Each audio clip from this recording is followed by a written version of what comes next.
रंजीत बख्शी जन कल्याण सभा की आज जो मासिक मीटिंग है वो हमारे निवास स्थान पर हुई, जिसमें हमारे सभी मेंबर्स जो हैं वो यहाँ पर एकत्रित थे। हमारे साथ पुरुषोत्तम जी थे, आकाश जी थे, बहुत सारे अलग अलग पंचायतों से आए हुए अलग अलग विचारधाराओं के लोग हमारे बीच मौजूद थे। इन लोगों में से हमारे पास जोल्टा और बरन्ना की टीम्स आई थी यूथ क्लब की, जिनको हम लोगों ने 2 स्पोर्ट्स किट्स आज संस्था के माध्यम से उपलब्ध करवाई हैं। और साथ ही साथ हमने आज यहाँ पर सोलर लाइट्स का जो एक सर्वेक्षण किया था, उसके बाद जो 50 पॉइंट्स आइडेंटिफाई किए थे, उन 50 लोगों को हमने यहाँ पर सोलर लाइट्स जो हैं आज इंस्टॉल करने के लिए दी। इससे पहले भी हम लोग तकरीबन 25 लाइटें जो हैं वो अलग अलग स्थानों पे उपलब्ध करवा कर लगवा चुके हैं।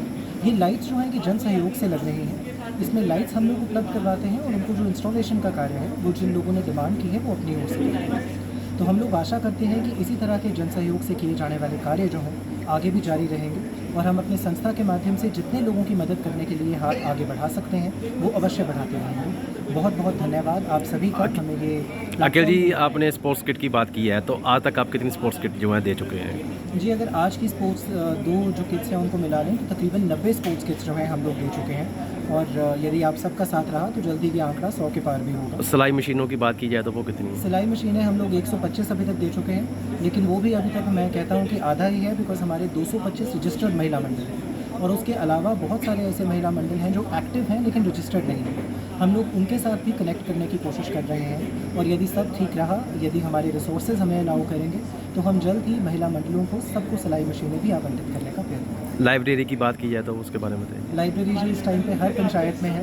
50 लाइब्रेरीज हम लोग खोल चुके हैं और जैसा कि आज बात चल रही थी, हम लोग कोशिश कर रहे हैं कि एक सेंट्रल पॉइंट को एक अच्छी लाइब्रेरी खोली जाए, जिसके लिए हम लोग उसका सारा खर्चा स्वयं उठाने को तैयार हैं, लेकिन हमें इस समय स्पेस जो है वो नहीं मिल पा रहा है। तो इस इंटरव्यू के माध्यम से यदि आप में से कोई जसूर या नूरपुर के आसपास हमें स्पेस उपलब्ध करवा सकता है तो हमें अवश्य करवाएं, ताकि हम यहाँ पर भी एक सेंट्रल लाइब्रेरी का संचालन कर पाएँ संस्था की। अखिल जी, एक बहुत ही महत्वपूर्ण बात है, आजकल आपने देखा कि नशा जो है, नशे के कारण काफ़ी कुछ हो रहा है, कई युवा जो है इसमें हत्या तक कर रहे हैं, तो इसके बारे में क्या कहना चाहेंगे आप? देखिए जी, नशे के बारे में मैंने कल ही पढ़ा कि एक एसपी नूरपुर ने बहुत अच्छी मुहिम शुरू की है सारथी के नाम से, जो मुझे लगता है बहुत आगे जाएगी।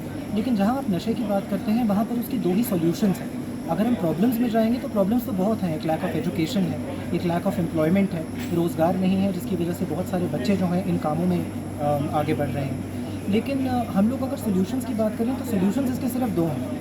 एक सोल्यूशन है जहाँ पर आप इनको पकड़ के, नशे के सप्लायर्स को पकड़ के, उनके डिमांड करने वालों को पकड़ के आप उनको पुलिस थाने तक पहुँचाते हैं।